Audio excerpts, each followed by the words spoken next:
है, झूठे मुकदमे, जेल है। और मेरी पहचान ही इस बात से है कि मैं जेल से नहीं डरता, मैं मुकदमों से नहीं डरता।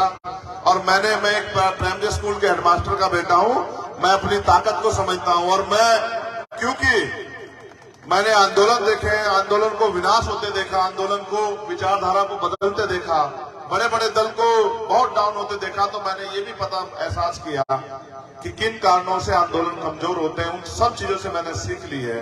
इसलिए मुझे रोक पाना इन हथकंडों के से आसान नहीं, इसलिए मेरे ऊपर गोली चलाई।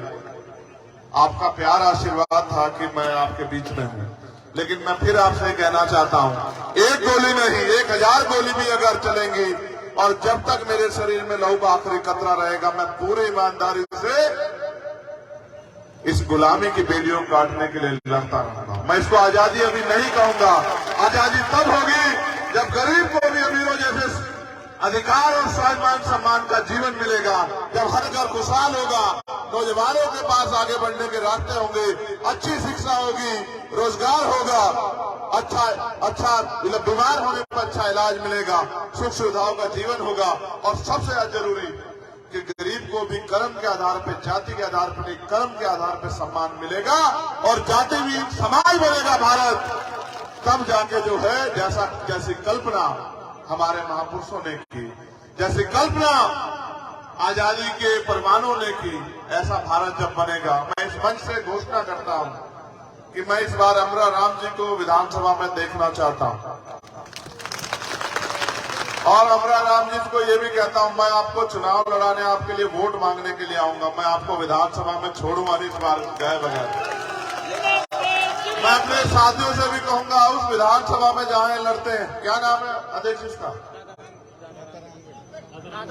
दाता रामगढ़ में आपका दोस्त रहता हो, रिश्तेदार रहता हो, भाई रहता हो, साथी रहता हो, उन सबसे कहना कि इनके पीछे खड़े होकर इस बार इनको विधानसभा तक, जयपुर तक छोड़ के आना है। क्योंकि हम लोग वोट इसलिए देते हैं कि नेता जाके हमारी बात रखेगा, लेकिन आजकल नेता इसलिए आते हैं, इसलिए चुनाव जीतते हैं कि पैसे से पैसा कमा सके। आज की राजनीति में पैसा हथियार हो गया है। व्यक्ति आता है, पैसे खर्च करता है, फिर पैसे से पैसा कमाता है और जनता के मुद्दे वहीं के वहीं रह जाते हैं। इसलिए लोग ठगे गए हैं। मैं अपने लोगों से भी कहूंगा, वोट का अधिकार गुलामी से मुक्ति के लिए मिला है, वोट का अधिकार बेकदरी के लिए नहीं मिला है। और राजस्थान में क्या हाल है, 2 अप्रैल 2018 आपने देखा, और केंद्र की सरकार क्या कर रही है आप देख लो। धीरे धीरे संविधान को खत्म करने का काम कर रही है, धीरे धीरे संविधान के मूल उद्देश्य को कमजोर करने का काम कर रही है। पहले नौकरियां आती थी, अब नौकरियों के नाम पे झुंझुने हैं, अब लेटरल एंट्री है, अब ठेकेदारी है, संविदा के नाम पे अपने लोगों को, विधायकों को, मध्य प्रदेश में मैं था, विधायकों के रिश्तेदार, मंत्रियों के रिश्तेदार सब नौकरी लग गए और गरीब के बच्चे लाइन में खड़े रह गए। और यहाँ बसों में बैठ के पेपर लीक होते हैं, पूरी की पूरी बस अपनी बना के, और उसमें बैठ के गरीबों के अधिकारों को, नौजवानों के अवसरों को कुचला जाता है।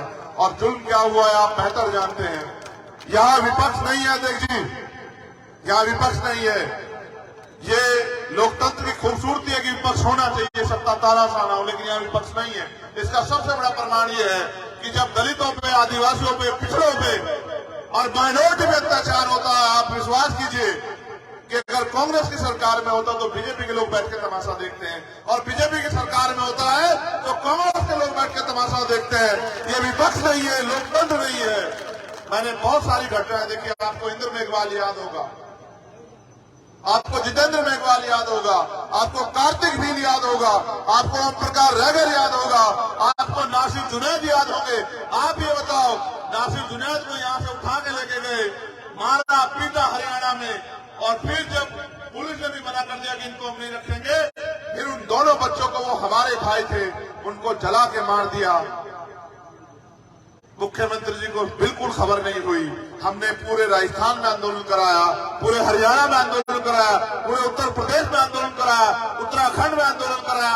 फिर मुख्यमंत्री जी को लगा कि जिनको गुलाम समझते हो मुस्लिम समाज के लोगों को, ये वोट बैंक ना खिसक जाए, फिर भागे भागे गए कि मैं भी तुम्हारा कुछ लगता हूं, मैं भी तुम्हारे लिए कुछ कर सकता हूं। ये बात मैं आपको इसलिए बता रहा हूं कि अगर वास्तविकता में विपक्ष होता तो सरकार की नाक में दम कर देता। 2 बच्चों की हत्या हुई थी, और जिस तरह से मैंने आपको बताया कुछ अमन सिटी में जो हुआ, आपने देखा किस तरह तमाशबीन बने हुए थे।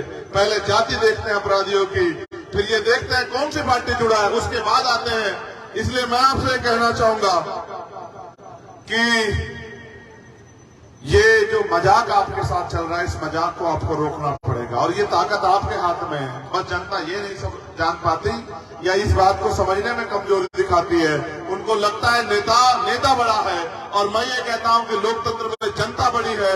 जनता चाहे तो भगीरथ जैसे साथी को विधानसभा भेज दे, और अगर जनता चाहे तो राजस्थान के मुख्यमंत्री जी को विधानसभा में घुसने भी ना दे। ये जनता के हाथ में है। जनता पता नहीं अपने आप को क्यों कमजोर समझती है। इसलिए मैं आपसे कहना चाहता हूं, आपके पास वोट की शक्ति है। वोट दो धारी तलवार है। अगर आपने अपने व्यक्ति को दी जो आपका हित चाहता है, जो आपके लिए लड़ रहा है, तो वो विधानसभा में भी आपके लिए लड़ेगा और आपकी समस्याओं का सलूशन कराएगा। और अगर आपने किसी भी लाभवश, किसी भी सुविधावश, किसी की बातों में आपके ऐसे व्यक्ति को दे दी जो विचार से भी आपके साथ ना हो, व्यक्तिगत भी आपके साथ ना हो, उचित समय का मित्र हो, तो फिर 5 साल रोने के लिए, चिल्लाने के लिए, तड़पने के लिए तैयार हो जाओ। अगर आपको अपने 5 साल के भविष्य का फैसला करना है तो अगले 2 महीने मेहनत करो, एक वोट को तैयार करो, वोट को संगठित करो और एकजुट होकर अपने अधिकारों के लिए वोट दो। फिर देखो आपकी जिंदगी कैसे बदलती है। 52% पिछड़ा वर्ग रहता है यहाँ, कमीशन भी आ, कितना % आरक्षण मिलता है अपने आप देखो। क्यों नहीं बैंक भर रहा, क्यों एससी के लोगों पर अन्याय अत्याचार बंद नहीं हो रहा। सरकार का जो तिजोरी होती है, आप इस बात जोर से समझना, ये समझने की बात है, नहीं समझ रहे हैं। मुख्यमंत्री ने कुछ लागू सोच रहे हैं कि मुख्यमंत्री हमें कुछ दे रहे हैं, सच ये नहीं है। आप इस बात को, सरकार की तिजोरी होती है आपके पैसे से, आपका पैसा के रूप में उस तिजोरी में है, उस पैसे को आपके ऊपर लाने के काम को बहुत बड़ा काम नहीं करता हूं, आपका पैसा पर लगना चाहिए।